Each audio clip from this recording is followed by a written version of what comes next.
Bonjour, je suis Angélique, coach de vie certifiée depuis 2008. J'ai moi-même vécu l'expérience de me faire coacher et encore aujourd'hui, lorsque je n'ai pas le recul nécessaire pour clarifier ou solutionner une étape dans ma vie, je n'hésite pas à faire appel à mes mentors et surtout à utiliser au quotidien ma boîte à outils du développement personnel.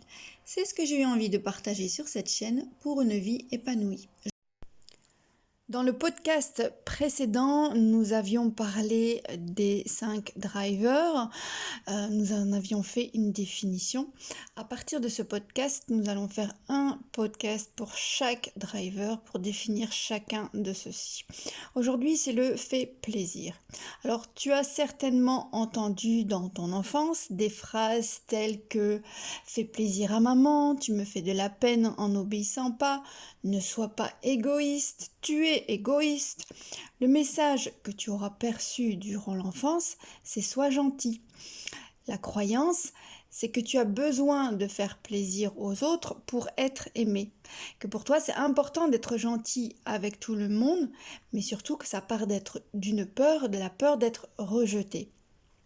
Donc tu évites les conflits, il faut dire aux gens ce qu'ils ont envie d'entendre par peur de les blesser, peut-être faire des choses contre son gré pour le regretter ensuite facilement manipulable, donc cette personnalité.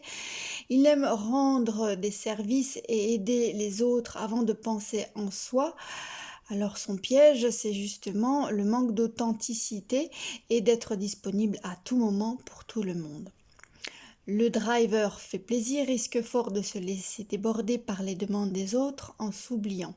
Il aura des difficultés à dire non pour ne pas paraître désagréable. Il fait facilement des consensus, mais attention, malheureusement, c'est bien souvent dans le sens des autres. Bref, on peut dire qu'il est la cible parfaite pour les pervers narcissiques. Sa faiblesse, c'est qu'il est serviable, oui, mais en négligeant ses propres besoins et en s'oubliant. Ses qualités et ses forces sont donc bien serviables, consensuelles, flexibles, il s'adapte facilement au changement.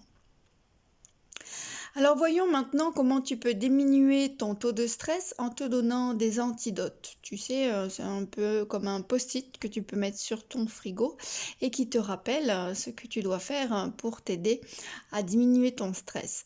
Alors tu pourrais mettre par exemple un post-it où il était noté « Pense aussi à toi ». L'autorisation, c'est que tu as le droit de dire non sans culpabiliser. Alors maintenant, je te mets au défi de faire quelques petits challenges pour dépasser tout cela. Donc, prends soin de toi-même de la même manière que tu prends soin des autres.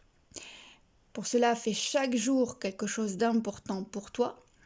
Mets des limites aux demandes qui partent de tout sens. Tu n'es pas obligé d'être disponible pour tout le monde tout le temps. Définis donc ces limites. Négocie avec les autres en termes de délai et de priorité. Apprends à oser dire non, entraîne-toi à dire non, parce que ça risque de déplaire, ça c'est certain, mais en tout cas c'est nécessaire.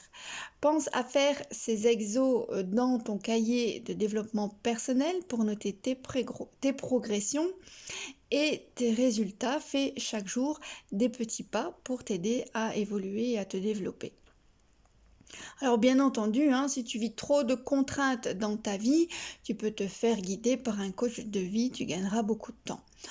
Allez, on se fait rendez-vous la semaine prochaine pour les drivers. Sois fort, donc si ce n'est pas encore fait, abonne-toi afin d'être notifié de notre prochain rendez-vous. Un petit like, c'est toujours encourageant.